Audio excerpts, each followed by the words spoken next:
ଯୋହନ 6। ଏହାପରେ ଯୀଶୁ ଗାଲିଲି ବା ତିବିରିଆ ହ୍ରଦର ଆର ପାରିକୁ ଗଲେ। ଅନେକ ଲୋକ ତାଙ୍କର ପଛେ ପଛେ ଯାଉଥିଲେ, କାରଣ ଯୀଶୁ ତାଙ୍କ ଅଲୌକିକ ଶକ୍ତି ବଳରେ ପୀଡ଼ିତ ଲୋକମାନଙ୍କୁ ସୁସ୍ଥ କରୁଥିବା ସେମାନେ ଦେଖିଥିଲେ। ଯୀଶୁ ଗୋଟିଏ ପାହାଡ଼ ଉପରକୁ ଯାଇ ଶିଷ୍ୟମାନଙ୍କ ସହ ବସିଲେ। ସେତେବେଳେ ନିସ୍ତାର ପର୍ବ ପାଖେଇ ଆସିଥିଲା। ତାଙ୍କ ନିକଟକୁ ଅନେକ ଲୋକ ଆସୁଥିବା ଦେଖି ଯୀଶୁ ଫିଲିପଙ୍କୁ ପଚାରିଲେ, ଏତେ ଲୋକଙ୍କ ପାଇଁ କେଉଁଠୁ ଯଥେଷ୍ଟ ଖାଦ୍ୟ କିଣିବା? ଫିଲିପଙ୍କୁ ପରୀକ୍ଷା କରିବା ପାଇଁ ସେ କଥା କହିଥିଲେ, କାରଣ ସେ ନିଜେ କ'ଣ କରିବେ ଜାଣିଥିଲେ। ଫିଲିପ ଉତ୍ତର ଦେଲେ, ସମସ୍ତଙ୍କୁ ଅଳ୍ପ କିଛି ଖୋଇବା ପାଇଁ 200ରୁ ଅଧିକ ରୌପ୍ୟ ମୁଦ୍ରା ମୂଲ୍ୟର ରୁଟି କିଣିବାକୁ ହେବ। ଯୀଶୁଙ୍କ ଅନ୍ୟ ଜଣେ ଶିଷ୍ୟ ପିତରଙ୍କ ଭାଇ ଆନ୍ଦ୍ରିୟ କହିଲେ, ଏଠାରେ ଗୋଟିଏ ବାଳକ ପାଖରେ 5ଟି ରୁଟି ଓ 2ଟି ମାଛ ଅଛି, କିନ୍ତୁ ଏତେ ଲୋକଙ୍କ ପାଇଁ ତାହା ଯଥେଷ୍ଟ ନୁହେଁ। ଯୀଶୁ ଶିଷ୍ୟମାନଙ୍କୁ କହିଲେ, ଲୋକମାନଙ୍କୁ ବସେଇ ଦିଅ। ସେହି ସ୍ଥାନ ଘାସପୂର୍ଣ୍ଣ ଥିଲା। ସେଠାରେ 5000 ଲୋକ ଥିଲେ। ସେହି ଘାସ ଉପରେ ସମସ୍ତେ ବସି ପଡ଼ିଲେ। ଯୀଶୁ ରୁଟି ନେଇ ଈଶ୍ୱରଙ୍କୁ ଧନ୍ୟବାଦ ଦେଇ ସେଠାରେ ବସିଥିବା ଲୋକମାନଙ୍କ ମଧ୍ୟରେ ବାଣ୍ଟିଦେଲେ। 2ଟି ମାଛ ମଧ୍ୟ ସେହିପରି ସେ ବାଣ୍ଟିଲେ। ସେମାନେ ଯଥେଷ୍ଟ ଖାଇବାକୁ ପାଇଲେ। ସେମାନେ ସମସ୍ତେ ପରିତୃପ୍ତ ହେବା ପରେ ଯୀଶୁ ଶିଷ୍ୟମାନଙ୍କୁ କହିଲେ, ଯାହା ସବୁ ବଳି ପଡ଼ିଛି ସେହି ସବୁ ସଂଗ୍ରହ କରି ରଖ, ଯେପରି କିଛି ନଷ୍ଟ ନ ହୁଏ। ଲୋକେ 5 ଖଣ୍ଡ ରୁଟି ଖାଇ ଯାହା ବଳି ପଡ଼ିଥିଲା, ଶିଷ୍ୟମାନେ ତାହା ସବୁ ସଂଗ୍ରହ କରି 12ଟି ଡାଲା ପୂର୍ଣ୍ଣ କଲେ। ଯୀଶୁଙ୍କର ଏହି ଅଲୌକିକ କାର୍ଯ୍ୟ ଦେଖି ଲୋକେ କହିଲେ, ଯେଉଁ ଭାବବାଦୀ ଜଗତକୁ ଆସିବାର ଥିଲା, ଏ ନିଶ୍ଚୟ ସେହି। ଲୋକମାନେ ତାଙ୍କୁ ବଳପୂର୍ବକ ରାଜା କରିବା ପାଇଁ ଧରିବାକୁ ଯାଉଛନ୍ତି ବୋଲି ଜାଣିପାରି ଯୀଶୁ ଏକାକୀ ନିକଟବର୍ତ୍ତୀ ପାର୍ବତ୍ୟ ଅଞ୍ଚଳକୁ ଚାଲିଗଲେ। ସେଦିନ ସନ୍ଧ୍ୟାବେଳେ ଶିଷ୍ୟମାନେ ହ୍ରଦ କୂଳକୁ ଯାଇ ନୌକା ଚଢ଼ି ଆର ପାରିରେ ଥିବା କପରନାହୁମ ଅଭିମୁଖେ ଯାତ୍ରା କଲେ। ରାତ୍ରି ଘନେଇ ଆସିଲା। ସେ ପର୍ଯ୍ୟନ୍ତ ଯୀଶୁ ସେମାନଙ୍କ ନିକଟକୁ ଫେରି ଆସି ନଥିଲେ। ସେତେବେଳେ ପ୍ରବଳ ବେଗରେ ପବନ ବହି ହ୍ରଦ ଜଳ ଆଲୋଡ଼ିତ ହେଉଥିଲା। ଶିଷ୍ୟମାନେ ହ୍ରଦ ଭିତରେ 5 ବା 6 କିଲୋମିଟର ନୌକା ବାହି ଗଲା ପରେ ଦେଖିଲେ ଯୀଶୁ ପାଣି ଉପରେ ଚାଲି ଚାଲି ନୌକା ପାଖକୁ ଆସୁଛନ୍ତି। ଏଥିରେ ସେମାନେ ଭୀତତ୍ରସ୍ତ ହୋଇ ପଡ଼ିଲେ। ଯୀଶୁ କହିଲେ, ଭୟ କର ନାହିଁ, ଏ ତ ମୁଁ। ସେମାନେ ଆଗ୍ରହରେ ତାଙ୍କୁ ଡଙ୍ଗା ଭିତରକୁ ନେଇଗଲେ ଏବଂ ସଙ୍ଗେ ସଙ୍ଗେ ସେମାନେ ହ୍ରଦ କୂଳରେ ନିଜର ଲକ୍ଷ୍ୟସ୍ଥଳରେ ଯାଇ ପହଞ୍ଚିଲେ। ପରଦିନ ହ୍ରଦର ଅନ୍ୟ ପାଖରେ ରହିଯାଇଥିବା ଲୋକମାନେ ଜାଣିପାରିଲେ ଯେ ସେଠାରେ କେବଳ ଗୋଟିଏ ନୌକା ଥିଲା ଏବଂ ଶିଷ୍ୟମାନେ ଯୀଶୁଙ୍କୁ ସଙ୍ଗରେ ନ ନେଇ ସେହି ନୌକାରେ ହ୍ରଦ ଭିତରକୁ ଚାଲି ଯାଇଛନ୍ତି। ଯେଉଁଠାରେ ଯୀଶୁ ପ୍ରାର୍ଥନା କରି ଲୋକମାନଙ୍କୁ ରୁଟି ଖାଇବାକୁ ଦେଇଥିଲେ, ତିବିରିଆରୁ ଆଉ କେତୋଟି ନୌକା ସେହି ସ୍ଥାନ ନିକଟରେ ପହଞ୍ଚିଲା। ଯୀଶୁ କିମ୍ବା ତାଙ୍କ ଶିଷ୍ୟମାନଙ୍କୁ ସେଠାରେ ନ ପାଇ ଲୋକମାନେ ଯୀଶୁଙ୍କୁ ଖୋଜିବାକୁ ନୌକାରେ ଚଢ଼ି କପରନାହୁମ ଅଭିମୁଖେ ବାହାରିଲେ। ଯୀଶୁଙ୍କୁ ହ୍ରଦ ଆର ପାରିରେ ଦେଖି ଲୋକମାନେ ପଚାରିଲେ, ଗୁରୁ, ଆପଣ କେତେବେଳେ ଆସି ଏଠାରେ ପହଞ୍ଚିଲେ? ଯୀଶୁ ଉତ୍ତର ଦେଲେ, ମୁଁ ତୁମମାନଙ୍କୁ ସତ୍ୟ କହୁଛି, ମୋର ଅଲୌକିକ କାର୍ଯ୍ୟର ତାତ୍ପର୍ଯ୍ୟ ବୁଝି ମୋତେ ଖୋଜିବାକୁ ଆସିନାହଁ, କିନ୍ତୁ ରୁଟି ଖାଇ ପରିତୃପ୍ତ ହୋଇଥିଲ ବୋଲି ଆସିଛ। ଯେଉଁ ଖାଦ୍ୟ କ୍ଷୟ ହୁଏ ତା ପାଇଁ ଏତେ ପରିଶ୍ରମ କର ନାହିଁ, ବରଂ ଯେଉଁ ଅକ୍ଷୟ ଖାଦ୍ୟ ଅନନ୍ତ ଜୀବନ ପ୍ରଦାନ କରେ ସେଥିପାଇଁ ପରିଶ୍ରମ କର। ଏହି ଖାଦ୍ୟ ମନୁଷ୍ୟପୁତ୍ର ଦିଅନ୍ତି, କାରଣ ପିତା ଈଶ୍ୱର ସେଥିପାଇଁ ତାଙ୍କୁ ଅଧିକାର ଦେଇଛନ୍ତି। ସେମାନେ ତାଙ୍କୁ ପଚାରିଲେ, ଈଶ୍ୱରଙ୍କ ଇଚ୍ଛାନୁରୂପ କାର୍ଯ୍ୟ କରିବା ପାଇଁ ଆମେ କ'ଣ କରିପାରିବା? ଯୀଶୁ ଉତ୍ତର ଦେଲେ, ଯାହାଙ୍କୁ ଈଶ୍ୱର ପ୍ରେରଣ କରିଛନ୍ତି ତାଙ୍କଠାରେ ବିଶ୍ୱାସ କରିବା ଦ୍ୱାରା ତୁମେମାନେ ତାହା କରିପାରିବ। ସେମାନେ ପଚାରିଲେ, ତୁମଠାରେ ଆମେ ଯେପରି ବିଶ୍ୱାସ କରିବୁ, ସେଥିପାଇଁ ଆମକୁ କି ଆଶ୍ଚର୍ଯ୍ୟ କର୍ମ ଦେଖାଇ ପାରିବ? କୁହ, କ'ଣ କରିପାରିବ? ଆମ ପୂର୍ବପୁରୁଷମାନେ ମରୁଭୂମିରେ ମାନ୍ନା ଖାଇଥିଲେ। ଆମ ଧର୍ମଶାସ୍ତ୍ର ଅନୁସାରେ ସେ ଏହି ଖାଦ୍ୟ ସ୍ୱର୍ଗରୁ ଆଣି ଯୋଗାଇଥିଲେ। ଯୀଶୁ କହିଲେ, ମୁଁ ସତ୍ୟ କହୁଛି, ଯାହା ମୋଶା ତୁମମାନଙ୍କୁ ଦେଇଥିଲେ ତାହା ସ୍ୱର୍ଗରୁ ଆଗତ ଖାଦ୍ୟ ନୁହେଁ। ମୋ ପିତା ଈଶ୍ୱର ତୁମମାନଙ୍କୁ ପ୍ରକୃତ ସ୍ୱର୍ଗୀୟ ଖାଦ୍ୟ ଦିଅନ୍ତି। ଯେ ସ୍ୱର୍ଗରୁ ଓହ୍ଲାଇ ଆସି ଜଗତକୁ ଜୀବନ ପ୍ରଦାନ କରନ୍ତି, ସେ ହେଉଛନ୍ତି ସେହି ଈଶ୍ୱର ଦତ୍ତ ଖାଦ୍ୟ। ସେମାନେ କହିଲେ, ଆଜ୍ଞା, ଆମକୁ ସବୁବେଳେ ସେହି ଖାଦ୍ୟ ଦିଅନ୍ତୁ। ଯୀଶୁ କହିଲେ, ମୁଁ ସେହି ଜୀବନଦାୟୀ ଆହାର। ଯେ ମୋ ନିକଟକୁ ଆସେ ସେ ଆଉ କେବେ କ୍ଷୁଧିତ ହେବ ନାହିଁ।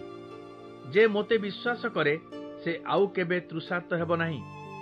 ମୁଁ ତୁମମାନଙ୍କୁ କହୁଛି, ମୋତେ ଦେଖି ମଧ୍ୟ ତୁମେ ବିଶ୍ୱାସ କରୁନାହଁ। ଯେଉଁମାନଙ୍କୁ ମୋ ପିତା ମୋତେ ଦେଇଛନ୍ତି ସେମାନେ ମୋ ନିକଟକୁ ଆସିବେ। ଯେ କେହି ମୋ ପାଖକୁ ଆସିବ ମୁଁ କେବେ ତାକୁ ଫେରାଇ ଦେବି ନାହିଁ।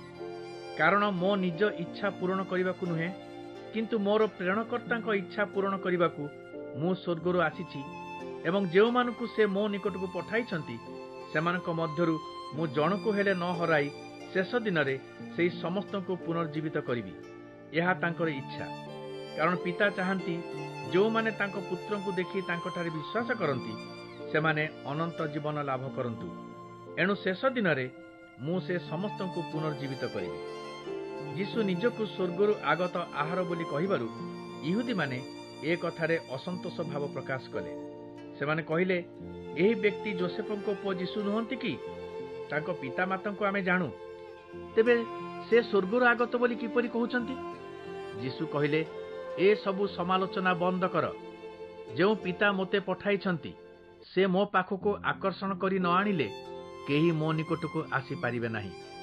ଯେଉଁମାନେ ଆସିବେ ସେମାନଙ୍କୁ ମୁଁ ଶେଷ ଦିନରେ ପୁନର୍ଜୀବିତ କରିବି।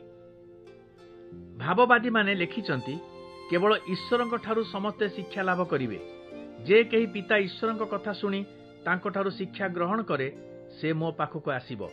ଏହାର ଅର୍ଥ ନୁହେଁ ଯେ ଅନ୍ୟ କେହି ତାଙ୍କୁ ଦେଖିଛି। ଯେ ଈଶ୍ୱରଙ୍କ ଠାରୁ ଆସିଛନ୍ତି ସେ କେବଳ ତାଙ୍କୁ ଦେଖିଛନ୍ତି। ମୁଁ ସତ୍ୟ କହୁଛି, ଯେ କେହି ବିଶ୍ୱାସ କରେ ସେ ଅନନ୍ତ ଜୀବନ ପାଇବ। ମୁଁ ଜୀବନଦାୟୀ ଆହାର। ତୁମ ପୂର୍ବପୁରୁଷମାନେ ମରୁଭୂମିରେ ମାନ୍ନା ଖାଇଥିଲେ, ତଥାପି ସେମାନେ ମଲେ। କିନ୍ତୁ ଯେଉଁ ଆହାର ସ୍ୱର୍ଗରୁ ଆସେ ତାକୁ ଯେ ଖାଏ ସେ ମରିବ ନାହିଁ। ମୁଁ ସ୍ୱର୍ଗରୁ ଆଗତ ସେହି ଜୀବନଦାୟୀ ଆହାର। ଏହି ଆହାର ଯେ ଖାଏ ସେ ଚିରଞ୍ଜୀବୀ ହେବ। ମୁଁ ଯେଉଁ ଖାଦ୍ୟ ଦେବି ତାହା ମୋର ମାଂସ। ଜଗତକୁ ବଞ୍ଚାଇବା ପାଇଁ ମୁଁ ତାହା ଦାନ କରିବି। ଏକଥା ଶୁଣି ଇହୁଦୀମାନେ ରାଗିଯାଇ ପାଟିତୁଣ୍ଡ କଲେ। ଏହି ଲୋକ ତାର ମାଂସ କିପରି ଆମକୁ ଖାଇବାକୁ ଦେବ? ଯୀଶୁ କହିଲେ, ମୁଁ ସତ୍ୟ କହୁଛି, ମନୁଷ୍ୟପୁତ୍ରଙ୍କ ମାଂସ ଭୋଜନ ନ କଲେ ଓ ତାଙ୍କ ରକ୍ତ ପାନ ନ କଲେ ତୁମ୍ଭେମାନେ ଜୀବନ ପାଇପାରିବ ନାହିଁ। ଯେ କେହି ମୋର ମାଂସ ଭୋଜନ କରିବ ଓ ମୋର ରକ୍ତ ପାନ କରିବ ସେ ଅନନ୍ତ ଜୀବନ ଲାଭ କରିବ ଏବଂ ମୁଁ ତାକୁ ଶେଷ ଦିନରେ ପୁନରୁତ୍ଥିତ କରିବି। କାରଣ ମୋର ମାଂସ ହେଉଛି ପ୍ରକୃତ ଖାଦ୍ୟ ଓ ମୋର ରକ୍ତ ପ୍ରକୃତ ପାନୀୟ। ଯେ କେହି ମୋର ମାଂସ ଭୋଜନ କରେ ଓ ମୋର ରକ୍ତ ପାନ କରେ ସେ ମୋ ଠାରେ ରହିବ ଏବଂ ମୁଁ ମଧ୍ୟ ତାଠାରେ ସଦା ବିଦ୍ୟମାନ ରହିବି। ଜୀବନ୍ତ ପିତା ଈଶ୍ୱର ମୋତେ ପ୍ରେରଣ କରିଛନ୍ତି, ତାଙ୍କ ଯୋଗୁଁ ମୁଁ ମଧ୍ୟ ଜୀବିତ। ସେହିପରି ଯେ ମୋତେ ଭୋଜନ କରେ ମୋ ଯୋଗୁଁ ସେ ମଧ୍ୟ ଜୀବିତ ରହିବ। ଏହା ହିଁ ସ୍ୱର୍ଗରୁ ଆଗତ ଆହାର। ଯେଉଁ ଖାଦ୍ୟ ଖାଇ ତୁମ ପୂର୍ବପୁରୁଷମାନେ ମୃତ୍ୟୁ ନିବାରଣ କରିପାରିଲେ ନାହିଁ, ଏ ଖାଦ୍ୟ ତାଠାରୁ ସମ୍ପୂର୍ଣ୍ଣ ଭିନ୍ନ। ଏ ଖାଦ୍ୟ ଯେ ଖାଇବ ସେ ଚିରଞ୍ଜୀବୀ ହେବ। ଯୀଶୁ କପରନାହୁମର ଉପାସନା ଗୃହରେ ଉପଦେଶ ଦେବାବେଳେ ଏହିସବୁ କଥା କହିଥିଲେ। ଯୀଶୁଙ୍କ ଶିଷ୍ୟମାନଙ୍କ ମଧ୍ୟରୁ ଅନେକେ ତାଙ୍କର ଏସବୁ କଥା ଶୁଣି କହିଲେ, ଏ ଶିକ୍ଷା ବୁଝିବା ବଡ଼ କଷ୍ଟ। କିଏ ଏସବୁ ଶୁଣିବ? ଏ ବିଷୟରେ ଯୀଶୁଙ୍କୁ କେହି କିଛି କହିନଥିଲେ ହେଁ ଶିଷ୍ୟମାନେ ବଚସା କରୁଛନ୍ତି ବୋଲି ଜାଣିପାରି ଯୀଶୁ ସେମାନଙ୍କୁ କହିଲେ, ଏଇ କଥାରେ ଭାଙ୍ଗି ପଡୁଛ? ମନୁଷ୍ୟପୁତ୍ର ଯେଉଁଠାରୁ ଆସିଛନ୍ତି ସେଠାକୁ ତାଙ୍କୁ ଫେରିଯିବା ଦେଖିଲେ କ'ଣ କରିବ? କେବଳ ଈଶ୍ୱରଙ୍କ ଆତ୍ମା ଜୀବନ ଦେଇପାରନ୍ତି। ମନୁଷ୍ୟର ଶକ୍ତି କିଛି କରିପାରେ ନାହିଁ। ଈଶ୍ୱରଙ୍କର ସେହି ଜୀବନଦାୟୀ ଆତ୍ମାଙ୍କୁ ତୁମେମାନେ ଯେପରି ଅନୁଭବ କରିବ ସେଥିପାଇଁ ମୁଁ ଏହିସବୁ କଥା କହିଛି। ତଥାପି ତୁମ ମଧ୍ୟରୁ ଅନେକେ ବିଶ୍ୱାସ କରୁନାହ। ଯୀଶୁ ଆରମ୍ଭରୁ ଜାଣିଥିଲେ କେଉଁମାନେ ତାଙ୍କଠାରେ ବିଶ୍ୱାସ କରିବେ ନାହିଁ ଏବଂ କିଏ ତାଙ୍କ ପ୍ରତି ବିଶ୍ୱାସଘାତକତା କରିବ।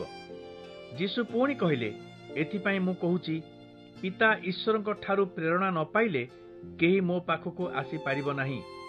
ଏକଥା ଶୁଣି ଯୀଶୁଙ୍କ ଅନୁସରଣକାରୀମାନଙ୍କ ମଧ୍ୟରୁ ଅନେକେ ତାଙ୍କ ସହିତ ଯିବାକୁ ଇଚ୍ଛା ନ କରି ଫେରିଗଲେ। ଏହା ଦେଖି ଯୀଶୁ ତାଙ୍କର 12 ଜଣ ଶିଷ୍ୟଙ୍କୁ ପଚାରିଲେ, ତୁମ୍ଭେମାନେ ମଧ୍ୟ କ'ଣ ମୋତେ ଛାଡ଼ି ଚାଲିଯିବ? ସିମୋନ ପିତର ଉତ୍ତର ଦେଲେ, ପ୍ରଭୁ, ଆଉ କାହା ପାଖକୁ ଯିବୁ?